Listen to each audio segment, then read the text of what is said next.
Como impulsada por un resorte, Mercedes casi corría para contestar, única autorizada para hacerlo, pero el bueno de su patrona la paró en seco. Sí, ella habla. De nuevo del consulado, señora. ¿Se encuentra con usted alguna otra persona mayor? No. Bueno, sí. Mercedes, venga por favor. A diferencia de sus anteriores patronas, a Mercedes le encantaba que todo le fuera solicitado, por favor, era una deferencia que la señora tenía para todo el personal de la casa. Dites-moi, madame. Gesto de la mano derecha en señal de siéntate. Continúe. La bocina dejada al descubierto le hizo saber a su interlocutor que ya estaba acompañada. Señora. Lamentablemente. Todo parece indicar que su esposo, el señor García Villarreal, viajaba en el avión accidentado y, desafortunadamente, tristemente me veo en la necesidad de informarle que su esposo pereció. Ya personal del consulado se está haciendo cargo de los trámites legales, no es necesario que venga usted o sus familiares a Los Ángeles, pero si lo desea, podemos agilizar los trámites para que el acceso le resulte más fácil. Para mañana, en el primer vuelo a México, se trasladarán los restos. Lo que sí será necesario es que en el mismo aeropuerto el féretro sea recibido por un familiar, ya que deberán identificar al señor. Se ha solicitado la habilitación de un área especial en la que la señora García Villarreal ya no escuchaba, se había desmayado. Crispín, algo le pasó a la señora, córrele, que te dije, algo le pasaba. ¿Qué tiene? No sé. Estaba hablando con alguien, se puso pálida, no dijo nada y se desmayó. Crispín tomó el teléfono aún de la mano de la señora y al acercárselo al oído escuchó a la persona que desde California había dado la noticia. Bueno, ¿le sucede algo a la señora? Sí, se desmayó. ¿Qué le dijo? ¿Quién habla? El chofer de la familia, Crispín. Señor Crispín, le acabamos de notificar a la señora García Villarreal de la muerte de su esposo en un accidente de aviación aquí en Estados Unidos. Colgaré para que llame usted al médico. Todo lo demás fue dar seguimiento a los trámites. A la señora García Villarreal se le había preparado para todo, menos para afrontar la adversidad. Después de la pena del sepelio, al igual que la mayoría de las viudas jóvenes, se preguntó: ¿y ahora qué voy a hacer? Era tiempo de pensar en su situación económica actual, pero sobre todo, futura.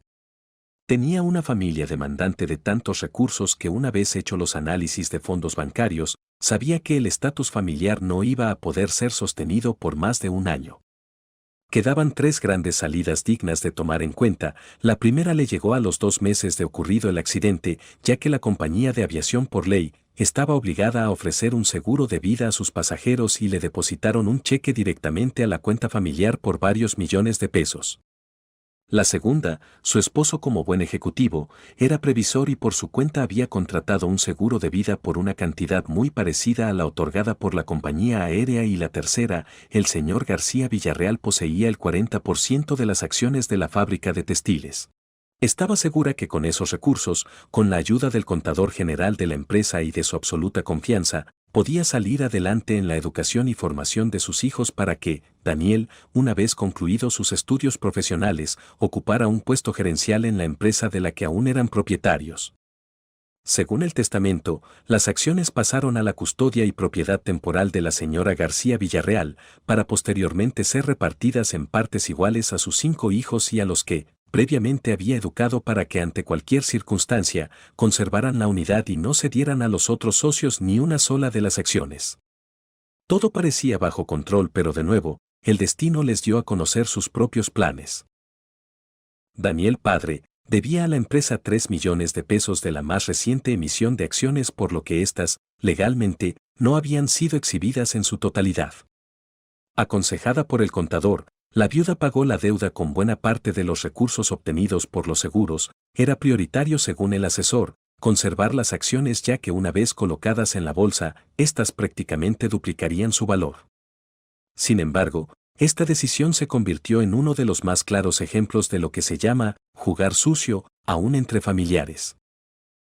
El nuevo consejo de administración lo que en realidad buscaba con el pago total de las acciones era capitalizarse para llegar fortalecidos al mercado accionario, además de ser un requisito fundamental. Una vez consumado el acto, se citó a la señora García Villarreal a una junta de consejo en la que, con una terrible pena, le notificaron que su esposo debía la cantidad de 4 millones de pesos a la empresa y que solo en consideración a ella y a la gran estima en la que se le tenía en la familia, solo le pedirían la cesión de los derechos accionarios del 40% del capital social para considerar liquidada la deuda.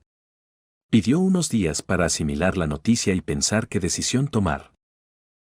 ¿Por qué su esposo nunca le informó de la situación real de las acciones? ¿Y qué había hecho con los 4 millones de pesos?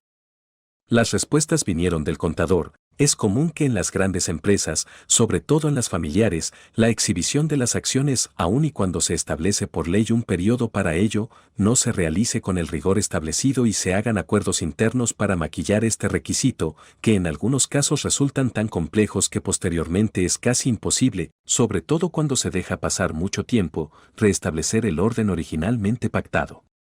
En cuanto a esa gran cantidad de dinero, es que, en verdad, su esposo nunca le había dicho de dónde habían salido los recursos para comprar el terreno en el mejor sector residencial de la ciudad y la posterior construcción de la mansión familiar. Estaba a punto de sufrir un colapso, en menos de 2 meses estaba a punto de perder las 2/3 partes de su fortuna. El efectivo prácticamente se había agotado con el pago de las acciones, estas a su vez le habían sido arrebatadas para pagar una deuda que, por las complejas explicaciones financieras, en las que palabras y frases como «si usted toma en cuenta el valor del dinero en el tiempo» y haciendo una reexpresión de los estados financieros, seguidas de «consolidación de pasivos» y otras del mismo tono, que nunca había terminado por entender bien. Le quedaba la casa, tomó la decisión de venderla y mudarse a una colonia de clase media en la que compró una vivienda más bien modesta que no requería los servicios de jardineros, mayordomos y servidumbre. Solo se llevó a Mercedes.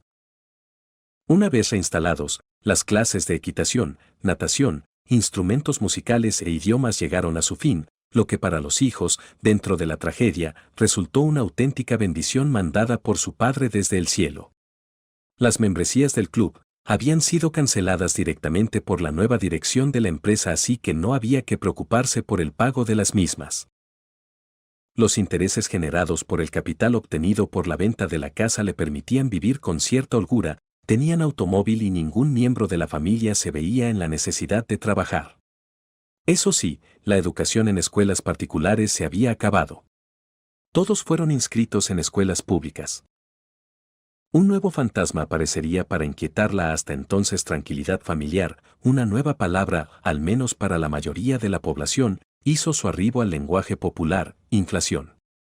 El banco le notificó con gusto a la señora García Villarreal que la cantidad mensual que recibía como producto de intereses financieros de sus inversiones se había incrementado en un 27%, el incremento no era gratuito, la inflación para entonces había superado el 32%. Daniel, a punto de ingresar a la preparatoria, había heredado el talento natural de su padre para los cálculos financieros y aconsejó a su madre: saca el dinero del banco y compra 2 casas para que las rentes. Este asunto de la inflación va a pulverizar en muy corto tiempo el poder adquisitivo del dinero. Habló con tal determinación que su madre, asombrada, le hizo caso sin dudar un solo instante. Boca de profeta.